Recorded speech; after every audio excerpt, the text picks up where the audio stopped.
Are you looking to switch off your active status in your Instagram account in just 1 minute? Don't worry, in this video, I'm going to show you how you can easily turn off your active status on Instagram. So without wasting much time, let's start this video. Step 1. To disable the active status on Instagram, open Instagram on your mobile device or in your browser. Next, click on your profile picture located in the lower right corner. Step 2. Afterward, click on the 3 dots in the upper right corner. Then, select the Settings and Privacy option. Click on the search bar, type Activity, and click on the first option, which is Show Activity Status. Step 3. Your Show Activity Status is enabled by default. To disable it, simply click on the switch.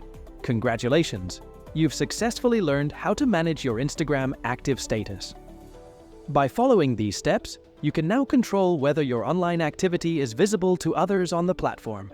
Enjoy your Instagram experience with more privacy and control. If you have any more questions or need further assistance, feel free to reach out. And if you want to turn on Activate Status on Instagram, then just watch this video.